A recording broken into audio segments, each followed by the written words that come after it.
بسم الله الرحمن الرحيم. الحمد لله رب العالمين، والعاقبة للمتقين ولا عدوان إلا على الظالمين، وأشهد أن لا إله إلا الله وحده لا شريك له، وأشهد أن محمدا عبده ورسوله وصفيه وخليله. اللهم صل وسلم وبارك على محمد وعلى آله وصحبه وسلم تسليما كثيرا. أيها الأحبة، أن درسوا حكسب سيسيهي كن نافعا وفق مسلم كاهين النغضة قفو احتره وحاو قفو قبنية waxay ku xidhnaan doontaa mas-uuliyaddiisa iyo inta uu awoodo.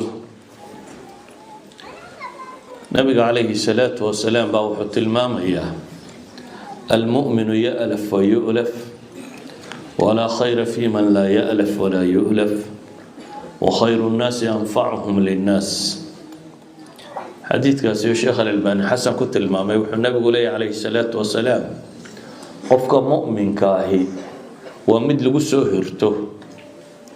yani dadku ay ku soo talagalaan, ama waa mid dadka soo duma soo dhaweeya isna la soo dhaweeyo. dadka badhba haddaad aragta laga weecdaa sharkiisa, dadka badhna waa lagu soo hirtaa meeshu joogo. qofka mu'minka ah nabigu wuxuu ku tilmaamaya calayhi salaatu wasalaam inuu yahay qofkaasi lagu soo hirto.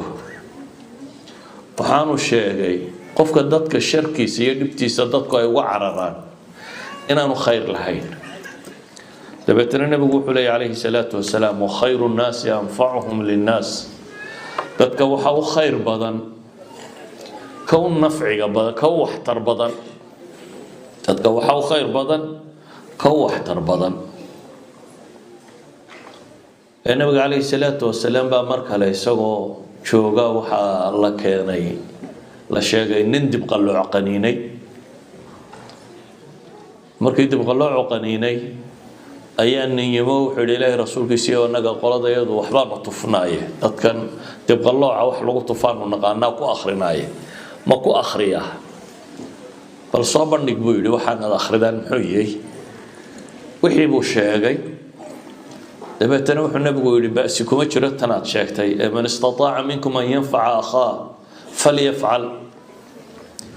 ciddii awooda walaalkii inuu wax taro ha yeela buu nabigu leeyahay calayhi salaatu wasalaam, ha taro. xadiidka saddexaad aan tilmaamaynaa wuxuu yahay nabiga calayhi salaatu wasalaam nin baa u yimi oo wuxuu ku yidhi yaa rasuula allahi ayu nnaasi axabu ila allah wa ayu alacmaali axabu ila allah. dadka yaa alla u jecel yahay, acmaashase maxaa ilaahay u jecel yahay? nabigu calayhi salaatu wasalaam xadiidkanu xasan ligayri uu sheekh al-Albani ku sheegayo wuxuu nabigu yihi axabu nnaasi ila allahi anfacuhum linnaas. dadka ilaahay wuxuu ugu jecel yahay kuwa dadka ugu waxtar badan. acmaashana waxa loogu jecel yahay buu nabigu tilmaamay calayhi salaatu wasalaam sururun tadkhiluha calaa muslim. qof muslima aad farxad geliso, ka farxisid, takshif canhu kurba, dhib haysato aad ka faydid, aw taqdi canhu daynan, ama dayn lagu leeyo aad ka bixisid, aw tatruda canhu juucan, ama gaajo aad ka quudisid. wala an amshiya maca akhin fii xaajatin axabu ilaya min an actakifa fi hada almasjidi shahra. wuxuu nabigu yihi calayhi salaatu wasalaam inaan qof muslima si aan baahidiisa ula gudo raaco ayaan ka jecelahay masaajidkayga kan waa masjidu madiina inaan bil ku ictikaafo. waxaan ka doorbidayaa buu nabigu leeyahay calayhi salaatu wasalaam qof muslima baahidiisa inaan gudo. waman kadama gaydahu walow shaa an yumdiyahu amdaa malaa allahu qalbahu yowma alqiyaamati rida. qofka cadhadiisa qarsada isagoo awoodi kara inuu guto guto kaana ilaahay qalbigiisa maalinta qiyaame raalli ahaanshiyu ka buuxiya qofka walaalkii raaca ee xaajadiisa ilaa intuu uga gudayo raaca isagana maalinta qiyaame ee aanay bini aadamku sugmi karaynin baa ilaahay subxaanahu wa tacaala gomadiisa suga saddexdan xadiis aan akhriyay alfaadooda aan idin sharxay waxay wadaagaan oo sheegayaan qofka muslimkii inuu qof waxtara noqdo waxay sheegayaan acmaasha alle u jecel yahay inay tahay dadka kuwa ilaahay ugu jecel yahay inuu yahay dadka ka ugu nafci badan nafcigaynu ka waramaynaa ama nafci adduunye ha noqdo ama nafci aakhira ha noqdo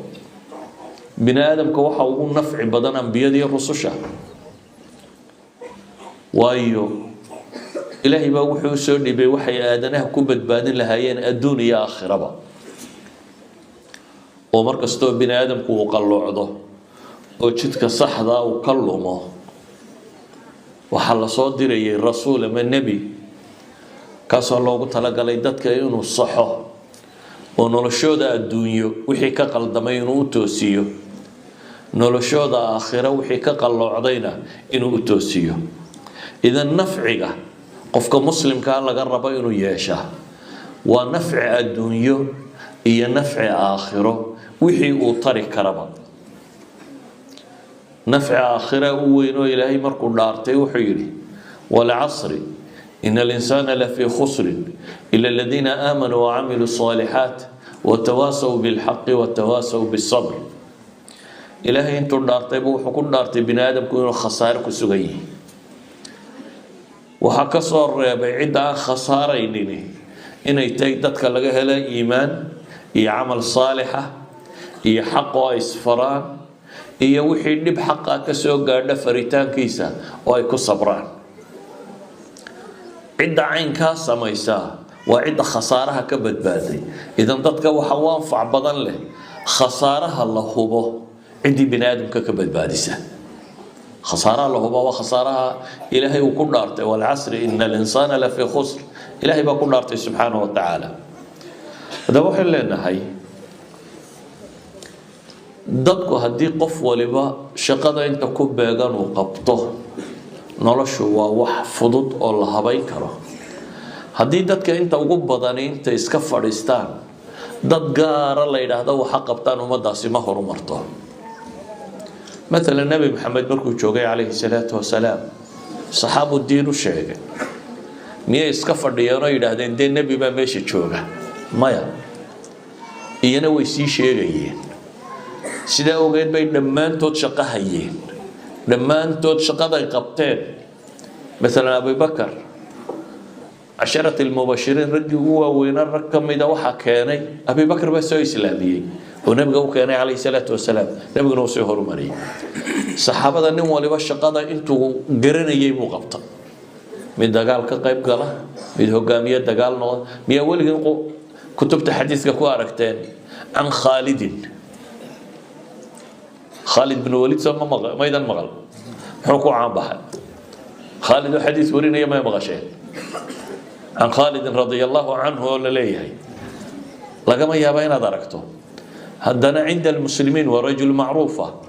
عند المسلمين ده تاريخنا ما أنت بني آدم ككلية استراتيجية ده عساكرت خطط كيسيبا لغوليغا وحكم ده وحي ومدة وقبن كريه وغبطي كوي علم قبرتي وحي ومدة وقبن كريه بيقبتين كوي تلقرني وحي ومدة مركا قف ولما مركا وكنت تلقلين وحقبته ويقول يسته حديثة مثلا دين تفافين هذا تلاهدان أو هبل أو هبل بقى مسؤول كأدي دين ضد كأنت كلنا ويسوع جيان دين فافي ما يسوع أو هبل أنتو قارية ضد كي مسلمين تسوي إسلامية مركو صدق عشان النبي قال لك شو جنبه بحي ده بتنسوا قبائل دم وضع سوي إسلامي وكيني ضد كسيم كشوجا أفرتن صناد مسلم هيد ولي كانوا قف مات كيني أفرتن صناد مسلم هيد وهي أدوين حلكوا بكساري بعد ربع سنين النبي عليه الصلاة والسلام مركب وقلت المامية ضدك وحى خير بدن ضدك النفع بدن له واحترسن waxtarkaasi wax kasta oo bini aadamka la taraa waa waxtar xataa xayawaanka waxa la taro xataa xayawaanka xadiista waa ku aragteen qof dumaroo la yidhi ay waraabisay baa ilaahay ugu dambi dhaafa ay bay wax tartay dabeetana appreciation waa la qiray waxtarkeedii fashakara allahu lahaa baa la yidhi ilaahay baa uga mahadnaqay eygay waraabisay nebi yuusuf baan qisadiisa markaa dhowr shay ka tilmaamaya maadaama waqtigu kooban yahay nebi yuusuf iyadoo la dulmiyey oo dembi aanu gelin lagu qaaday iyadoo la og yahay inaanu dambaabin uma badaa lahum min bacd ilaahay wuxuu tilmaamayaa markay u caddaatay inaan waxba samaynin bay xukumeen oo ay xabsiga dhigeen muu odhanin nimanka ay xidhay waa gaalo xabsigoodii baan ku jiraa nimankaa wax damboona maraya naga dhexeeya ma jiraan إلهي وحليه سبحانه وتعالى ودخل معه السجن فتيان قال أحدهما إني أراني أعصر خمرا وقال الآخر إني أراني أحمل فوق رأسي خبزا تأكل الطير منه نبئنا بتأويله إنا نراك من المحسنين لبويلو كم إذا دتك حبسك لك علي أي أيمي ريا أي كسر رياضين بيلي النوفصر riyada waa la fasira waa cilmi la barto waana dhici kartaa riyadu sidii aad ugu riyootay practically inay iyadiiba noqoto aan ta'wiil u baahnayn waa dhici kartaa inay mid ta'wiil u baahan tahay waa dhici kartaa in shaydaan iyo naftu kugu cayaareen oo waxaad ku riyootay baanay wax qiimo la ahayn si kastaba ha ahaatee nebi yuusuf riyay u keeneen riyadaa noo fasir bay yidhaahdeen maxay raaciyeen innaa naraaka min almuxsiniin isagoo xabsi ku jira ayaa waxaa la leeyahay waxaanu kuu aragnaa qof wax tara oo ixsaan sameeya inaad tahay macnaheedu waxa weeyaan xabsiga gudihiisiibu wuxuu ku caanbaxay qof muxsina oo dadka wax taraya wuxuu tijaabiyey inuu iyagana wax taro laakiin wuxuu uga bilaabay waxtarka weyn buu uga bilaabo marka hore wuxuu sheegay ninkuu yahay inuu aabbayaal iyo awowyaal nebiyaa ku abtirsado dad tawxiidka rumaysan inuu yahay dad gaala ah inuu ka yimi dabeetana intaanu riyadii fasirin wuxuu u sheegay wixii ugu anfac badnaayee dadkani uu u baahnaayeen yaa saaxibaya sijn aarbaabun mutafariquuna khayruna min illaahi lwaaxid war ma rabbiyo tiro badan baa faa'iido badan khayr leh mise ilaah keliya in la caabudo maa tacbuduuna ilaa asmaa'an samaytumuuha antum wa aabaa'ukum wuxuu u sheegay markaasi gaalnimadu inay xun tahay ilaahay keligii inay rumeeyaan taasina inay tahay diinta quman kow waxtarkii markaa wuxuu uga bilaabay waxtar diineed oo aakhiradoodii adduunkooda badbaadinaya mar labaadna wixii ay ka dalbadeen buu u sharxay kii yidhi khamri baan walaaqayayna oo wuxuu ku yidhi waad bixi doontaa adigu khamrigaasaad walaaqi doontaa boqorkaad u shaqayn doontaa kii yidhi anigoo dusha kimisku sida khubus anigoo sida oo shimbira ka ayaan ku riyoodayna wuxuu yidhi adiga waa lagu dilayaa dabeetana waa lagu salbinayaa saasaad ku dhimanaysaa idan labada nin nebi yuusuf wixii ay rabeen wuu u sheegay wuxuu kaloo ugu daray wax uga anfac badan waxay rabeen oo ah inay salaamaan nebi yuusuf mar labaad iyo mar saddexaad baan ku noqonaynaa qisadiisa waayo waa meelun baan rabaa inaan taataabto waxa u yimi walaaladii oo kuwii godka ku riday ahaa muu odhanin haddaanana fursad haystaaye haweenanana god kale ku ridaa isagoo yar bay qaadeen god bay ku rideen waa kaga tageen dabeetana wixii iyo mashkilada uu soo maray dayaga u sabab ahaa godkii baa laga qaatay sidii xoolaha la kala iibsaday nin boqora baa iibsaday gurigii boqortooyadu ku noolaa islaantii guriga joogtay baa hunguraysay waa diiday kufsi oo istidhi waa cararay waa marada ka daldalaacisay albaabkaa lagula kulmay dabeetana isagiiba haddana la xidhay iyadoo laga markhaati kacay inaanu isagu waxba dhimin ayaa isagii la xidhay kuwii waxaasoo dhiba u sababo baahan baa u yimi maxay leeyihin قالوا يا أيها العزيز إن له أبا شيخا كبيرا فخذ أحدنا مكانه إنا نراك من المحسنين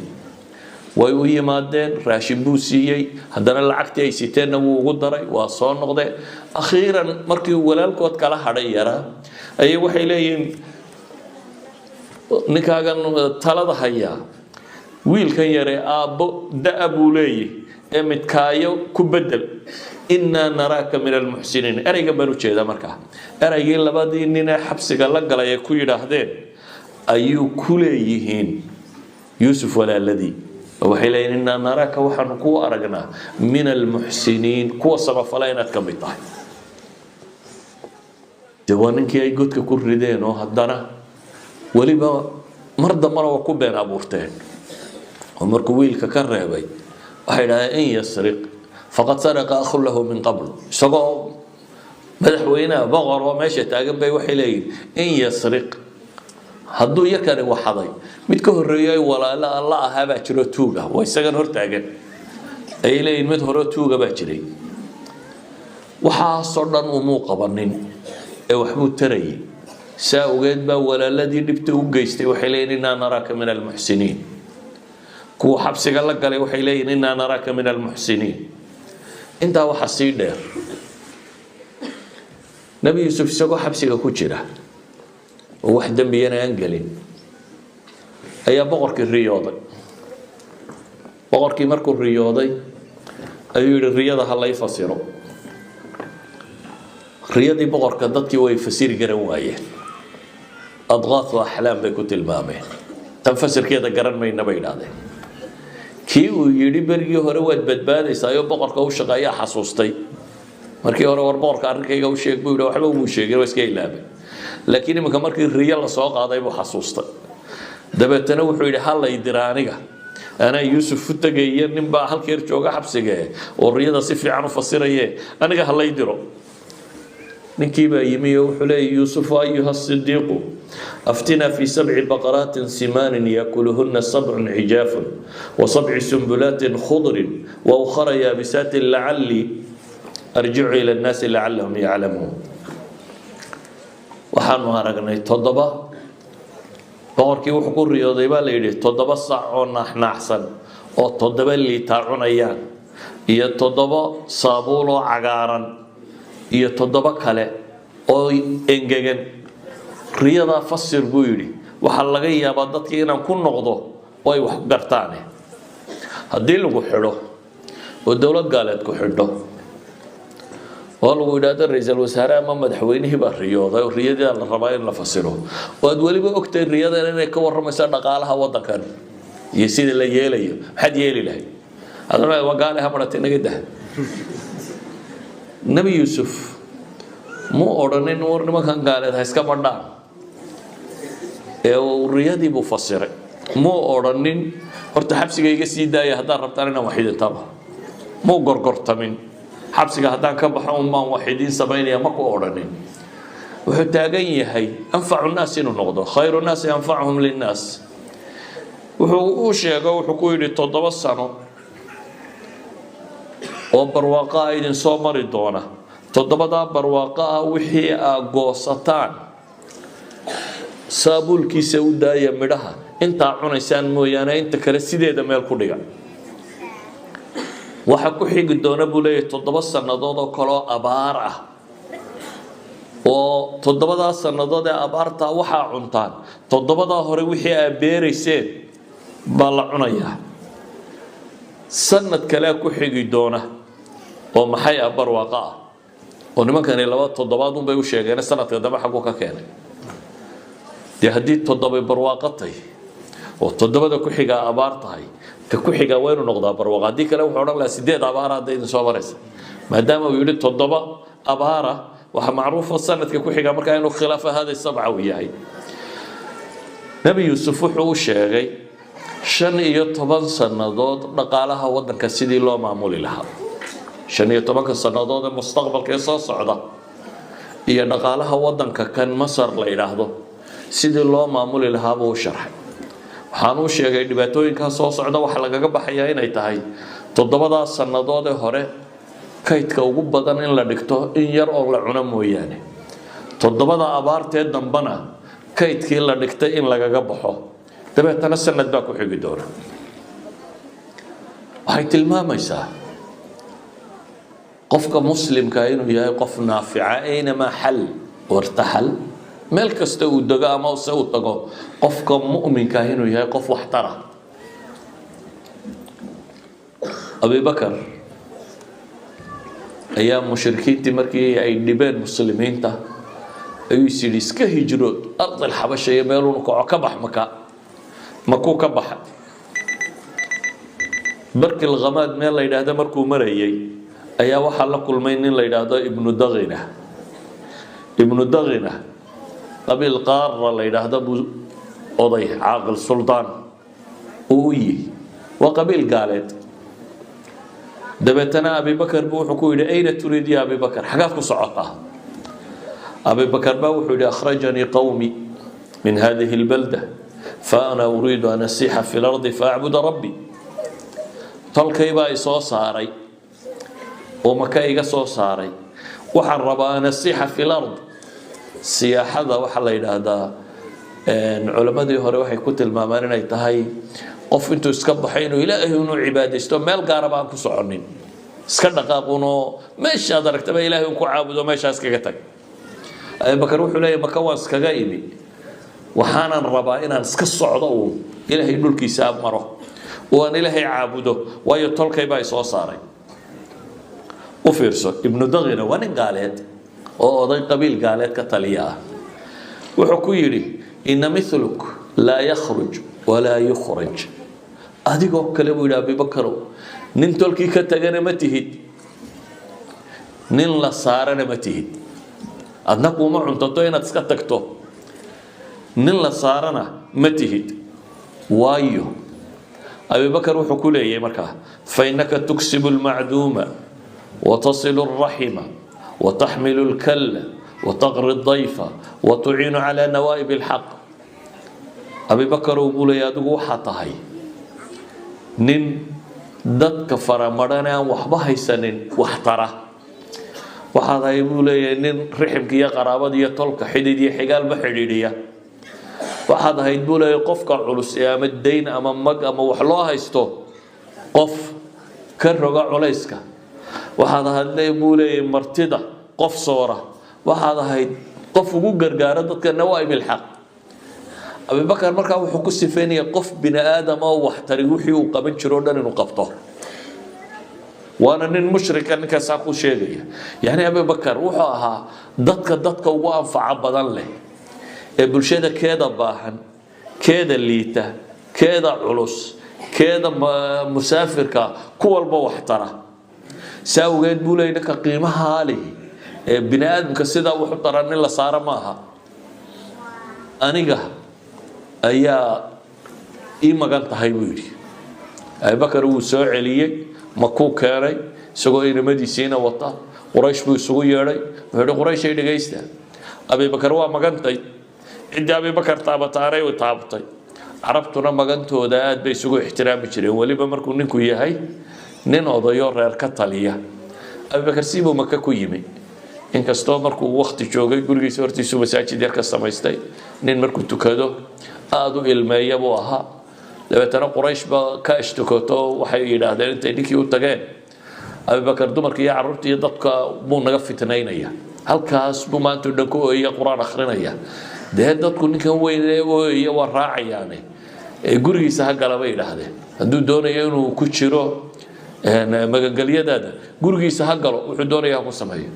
marka wuu u yimi wuxuu ku yidhi abubakar waa lagaa cabanayaa anigana waxaynu isku ogeyn inaad magantay tahay dee tolka inaad dhibtana kuwa gurigaaga iska gal abubakar wuxuu yidhi ama aan kuu soo celiyo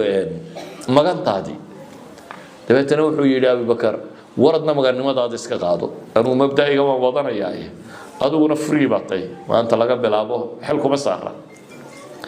waxaan uga dan leeyahay xadiidku waa dheer yahay laakiin anigu meeshan u jeedaa waa maxay nin mushrikaba abubakar wuxuu uga markhaati kacaya caynkan xataa nabiyullaahi maxamed calayhi salaatu wasalaam intaan mucjizaadkan badani ka muuqanin dadkii ugu horeeyay islaam maxay ku rumeeyeen مثلا dadkii ugu horeeyay islaam waxay odhan karaan khadiija kamid ahay markuu nabigu yimi calayhi salaatu wasalaam zamiluni isagoo leh idada oo cabsanaya ayaa waxay tiri wallahi la yukhzika allah abada ilaahi baan ku dhaartay alle waliga ku hoojin maayo waayo qof wax tarad ahayd bay leedahay intan abi bakar lagu yiri ilaag bay ku tiri khadiija waxay leedahay nabi maxamed calayhi salaatu wasalaam oo le waan cabsanayaa ba waxay ku leedahay ilaahi baan ku dhaartay rabbi ku hoojin maayo sababtu waxay tahay mid ka waxaysan wax siiya tii qofkii qaraaba xiriiriya qofkii culays haysta culayska ka roga qofkii marti soora yani bulshada qof wax ku tarabaad ahayd bay leedahay saadaradeed ma suurtagal aha in ilaahay subxaanahu wa tacaala uu ku hoojiyo taasi waxay sheegaysaa muslimiintii hore noocay ahaayeen ambiyadii nabiyullaahi maxamed nooc uu ahaa abi bakar wuxuu ahaa maxaa dadku ku rumeeyeen maxay dadku u raaceen maxaa looga dambeeyey dad waxtar bay ahaayeen bulshada dhexdeeda dad waxtar ku ah waxtarku mid aakhiraha noqdo oo qofka naarta ka badbaadso dee waa waxtarka ugu weyn nabiga calayhi salaatu wasalaam dadkii u shaqeeyay waxaa ka mid ahaa wiil yar oo yahuudiya wuxuu ka mid ahaa shaqaalihii nabiga calayhi salaatu wasalaam dabeetana wuu xanuunsaday waxaa loo soo sheegay nabiga wiilkii inuu buko oo guriga aabihii jiifo dabeetana nabigu calayhi salaatu wasalaam wuu soo baxay wiilkiibuu soo booqday dabeetana wiilkiibuu la hadlay intuu madaxiisa fadhiistay buu wuxuu ku yidhi warayaa wiilow aslim war iska islaam wiilkiibaa aabbihii eegay markaa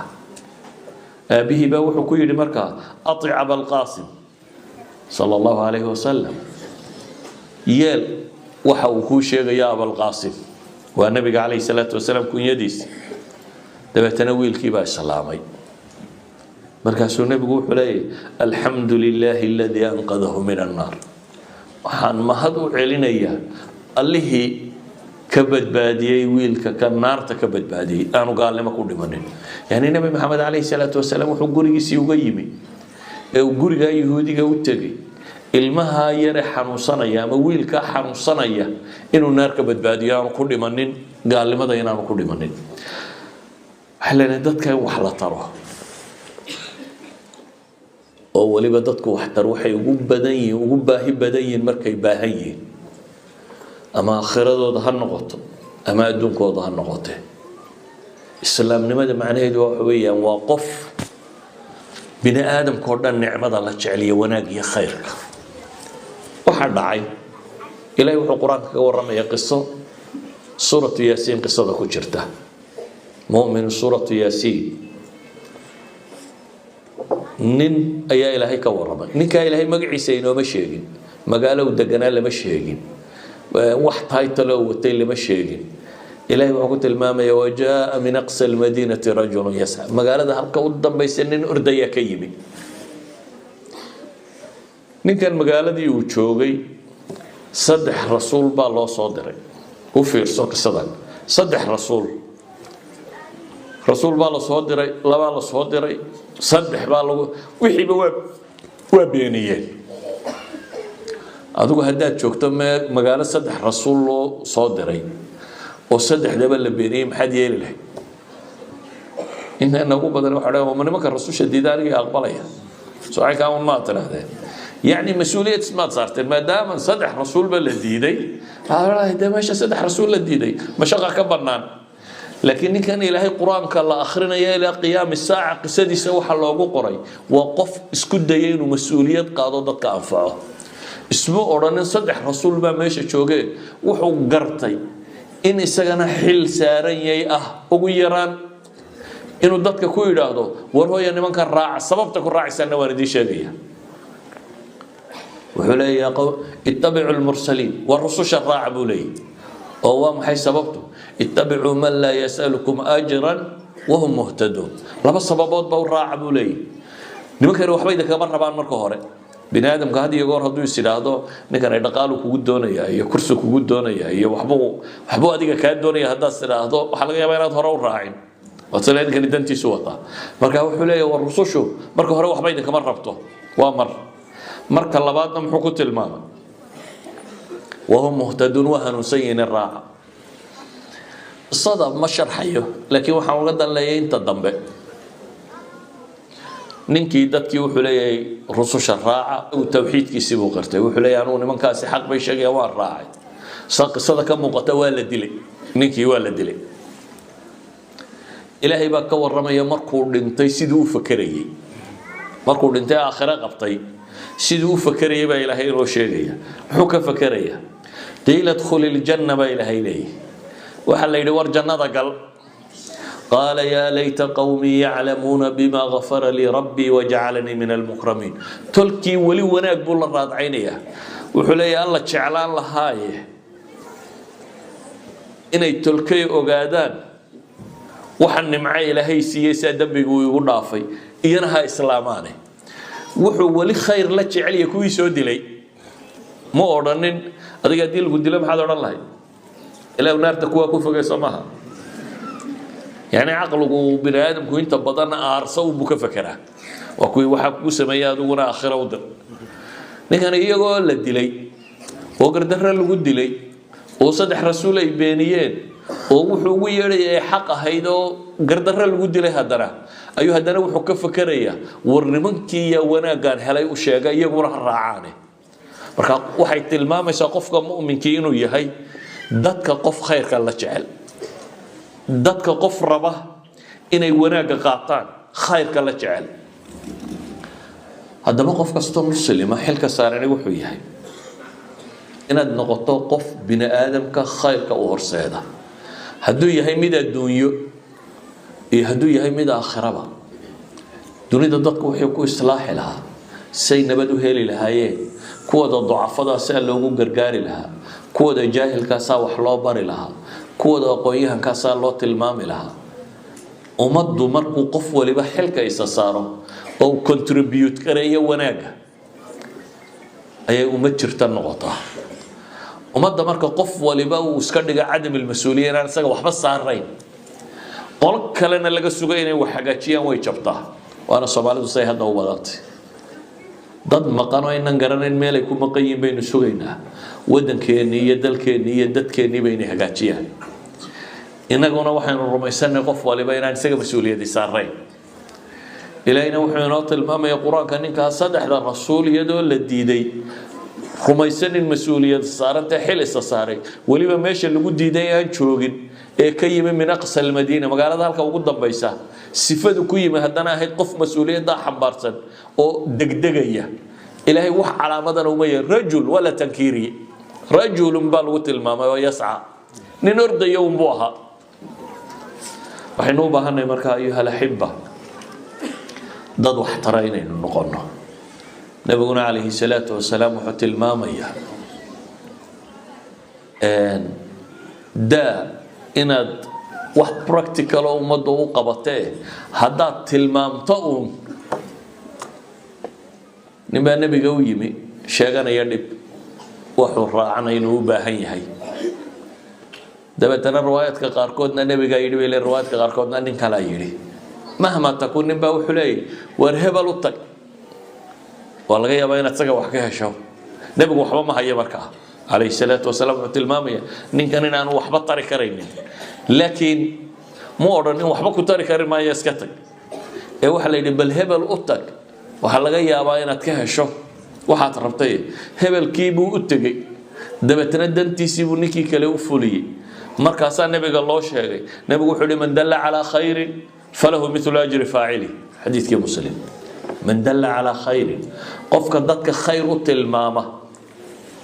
ninkan waxaa loo tilmaamay waxbuu ku weydiisto waxaad tidhi waxba ma hayo laakiin waxaad ugu dartay war bal hebel siimar waa laga yaabaa inaad ninkaa ka heli karto mujarad waa tilmaamtay adu waxba maad bixinin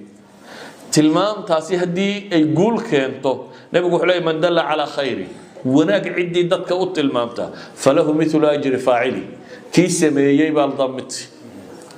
oo kii sameeyeyna ajarkiisii uu leeyahay adiguna ajar u dhigma kaa sameeyey ajarkiisii baad leedahay idan ama nafci adduun ha noqdo ama nafci aakhira ha noqdo qofka mu'minkii waa inuu naafic noqdaa waa inaad marka hore ka fakaraysaa dadka sidaad wax u tari lahayd cali ibn abi talib ayuu nebigu ciidan u dhiibay dagaal baa la galay khaybar meesha la yidhaahdo labadii maalmood hore waa la furan kari waayey wuu adkaaday dagaalkii maalin saddexaadii ayuu nebigu sheegay calayhi salaatu wasalaam nin ilaahay jecel yahay ilaahayna jecel inuu raayada loo dhiibi doono cali oo xanuunsan ayaa loo yeedhay nebigaa u duceeyo ku tufay waa bogsaday cali baa la yidhi ciidanka hogaami dagaal buu gelaya haddaad janan dagaal gelisa maxaad kula dardaarmi lahayd nimanku iya kaa baxsanin soo maaha si fiican dagaalka u gal maya nebigu wuxuu kula dardaarma fawallaahi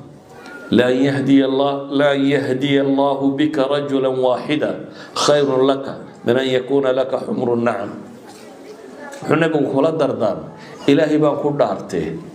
mid quro kamida gaalada in ilaahay ku soo hanuuniyo ayaa kaaga khayr badan galkiisa asas يعني ina wadanka furataan oo qaniimo iyo xoolo badan heshaan oo tidaahdaan gaaladiina waa leeynay xoolana waa ka soo helay waxa ka faa'iido badan buu nabigu leeyahay mid kamid ah inuu diinta qaato marka asalka qofka mu'minka hatta haduu goob dagaal joogo dadka la maaha hadafkiisu dadka xoolo ka hel maaha hadafkiisu waa dad inta inay faafto hadafkiisu waa inuu dadka naar ka badbaadiyo qof gubanaya haduu ka soo horbax ma had sameyn lahayd qof dab ku dhago olalaya haduu ka soo horbaxo wax kale kama fakarteen koow waxaad ka fakari lahayd maxay inaad bakhtiiso ma isodhan lahayd waa horta kolley waa kaa gubanaya uu sii socdaayo jeebo ka baadhan balin wax ku sii jiraan ka gaarsii saacadda iyo wax ka fur yani mentality qofka muslimkii dhaqaalaha maaha dadkan inaad xoola ka hesha maaha mentality qofka muslimkii maaha dadku inay dhintaan mentality qofka muslimkii waxa weeyaan dadku inay diinta gaadho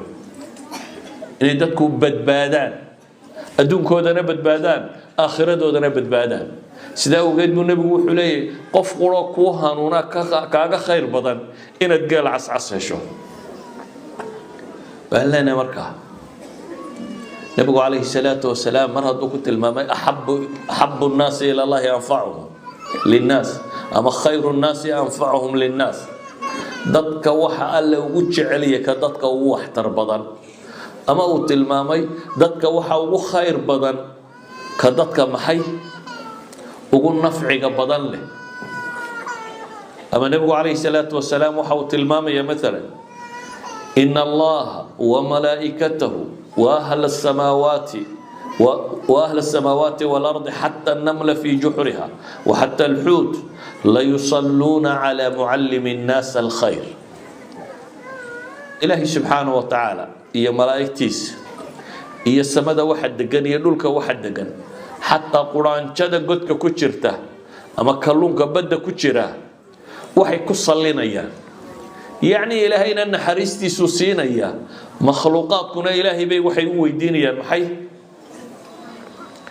إلهي ندب قد دافعنا حريسته على معلم الناس الخير قفك ضدك خير كبره أيها الأحبة صلاة بلادي ما يبان في الأيام سو كوبينا وحي نكو كوبينا nolosha waa inaad contribution ku yeelataa nolosha waa inaad qof waxtar noqotaa nolosha ma aha inaad qof dheeraad noqoto oo wuxuu cuno iyo wuxuu xoogsado tiisa ka fakaraya inaad noqoto maaha qofka muslimka dhaqanka lagu yaqaan marka waa maxay waa qof waxtara oo waxtarkiisu sida ambiyada ilaahay uu ka waramayo ilaa iyo gaalada ay gaadhayaan inaga muslimkii baa baynu anficilaa maxaynu gaal anfacnaa muslim oo dhanka kaalaya intii kula dhulka ahayd ama kula dadka ahayd ama kula jaarka ahayd ama kula deganayd ayana fiicinu gaadhaynin ilaahay waxaan ka baraya subhanahu wa ta'ala inuu diinteena ina fahamsiiyo inaga yeelo kuwii qumanaada dadkana qumanaanta ugu yeedha kuwa waxtara sida nabigu sheegay calayhi salaatu wasalaam in rabbi inaga yeelo wa sallallahu ala muhammadin wa ala alihi wa sahbihi wa sallam walhamdulillahi rabbil alamin